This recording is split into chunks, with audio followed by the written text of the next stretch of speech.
చాక్లెట్లు ఎంత ముద్దొస్తున్నాయో. Uncle America నుండి తెచ్చారట. నోట్లో వేసుకోగానే కరిగిపోతున్నాయి. ఎంత రుచిగా ఉన్నాయో. ఓచ్, చాక్లెట్ల పైన బాదం పప్పు కూడా ఉందే. భలే. ముందుగా ఇది తినేస్తా. భలేగా ఉంది. అన్ని నేనే తినేస్తా. అమ్మ చెప్పిందిగా ఎవ్వరికీ ఇవ్వద్దని. అందుకే నేనే అన్నే తినేస్తా. ఇక్కడ ఎవ్వరు లేరుగా. లేరు కాబట్టి ఎవ్వరు చూడకముందే గబగబా తినేయాలి. గబగబా తినేస్తే ఏం రుచి ఉంటుంది? నెమ్మదిగా ఒక్కొక్కటి తింటేనే కదా కమ్మగా మజాగా ఉండేది. సరే, ఒక్కొక్కటి తింటా. మరి ఎవరైనా వస్తేనో? వస్తే రాని, గబగబా దాచుకుంటా. ఒకవేళ వాళ్ళు చూసి తమకు ఇవ్వమంటేనో? అస్సలు ఇవ్వను. ఇవన్నీ నావే, అన్నీ నాకే. అమ్మ చెప్పిందిగా, నేనే అన్ని తింటా.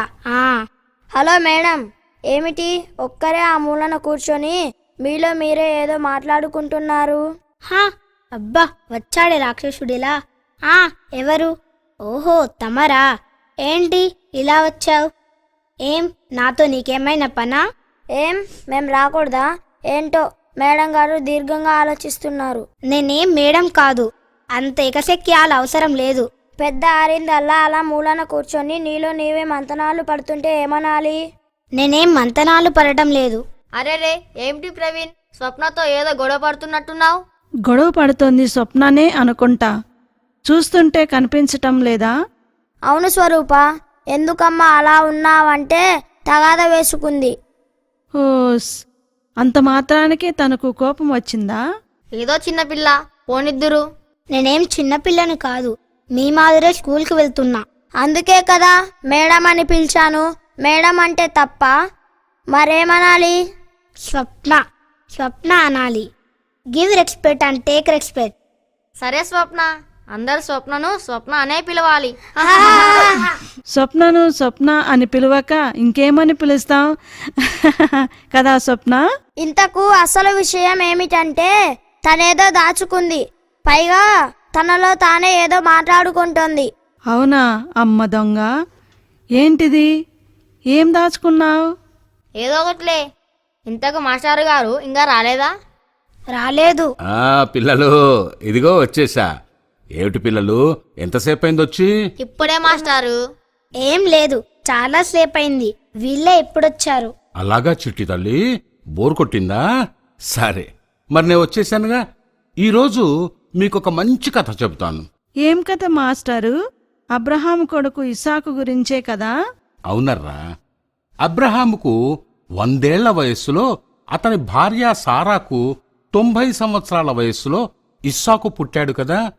వాళ్ళు ఇస్సాకును ఎంతో ప్రేమగా గారాబంగా పెంచుకుంటున్నారు కదా. అప్పుడు దేవుడు అబ్రహాముకు ఓ పరీక్ష పెట్టాడు కదా. అవును, ఈసాకును తనకు బలిగా సమర్పించమంటాడు. అబ్రహము అలాగే చేయబోతే దేవుడు అతని విశ్వాసానికి మెచ్చి ఇస్సాకు బదులుగా ఒక పొట్టేలిని బలివ్వమంటాడు కదా మాస్టారు? శభాష్ స్వప్న, చక్కగా చెప్పావు. అలా దేవుడు అబ్రహామును ఇస్సాకును దీవించి పంపుతాడు. ఆ తర్వాత సారా తన 127 ఏళ్ల వయస్సులో మరణించింది. ఇస్సాకు పెరిగి పెద్దవాడై వివాహ వయస్సుకు చేరుకుంటాడు. అయ్యో, అయితే సారా తన కొడుకు పెళ్లి చూడలేదన్నమాట. అవును. ఇస్సాకుకు 40 సంవత్సరాల వయస్సొచ్చినప్పుడు అబ్రహాము అతనికి పెళ్లి చేయాలనుకుంటాడు. అయితే ప్రస్తుతం తాను ఉంటున్న కనాను దేశ పిల్లను కాకుండా నిజదేవుణ్ణి ఆరాధించే తన స్వదేశంలోని తన బంధువుల పిల్లను తెచ్చి పెళ్లి చెయ్యాలనుకుంటాడు. అందుకని తన ఇంటి పెద్ద సేవకుని పిలిచి తన బంధువులుండే దేశానికి వెళ్లి ఒక మంచి పిల్లను చూసి వెంటబెట్టుకురమ్మని చెప్పి పంపిస్తాడు. మరి మాస్టారు, ఆ సేవకుడు మంచి పెళ్లి కూతురుని ఎలా కనుక్కుంటాడు? అతనికి అక్కడెవరైనా తెలుసా? లేదు, కాని దేవుడు తనకు సహాయపడతాడని అబ్రహాము అతనికి చెప్పి పంపిస్తాడు. అతను 10 మేలు రకమైన ఒంటెలను తీసుకుని బయలుదేరి అబ్రహాము తోబుట్టు అయిన నాహోరు నివసించే ఊరును చేరుకుంటాడు. అప్పటికి సాయంకాలమైంది. ఊళ్ళో స్త్రీలు నీళ్లు చేదుకోవడానికి ఊరి బయట ఉన్న బావి దగ్గరికి వచ్చే సమయం. అప్పుడా సేవకుడు తన ఒంటెలను బావి దగ్గర ఉంచి దేవుణ్ణిలా ప్రార్థించాడు. ఓ అబ్రహాము దేవా, ఇదిగో నేను ఈ నీటి బుగ్గ దగ్గర నీ దాసుడి ఆనతిపై నిలబడి ఉన్నాను.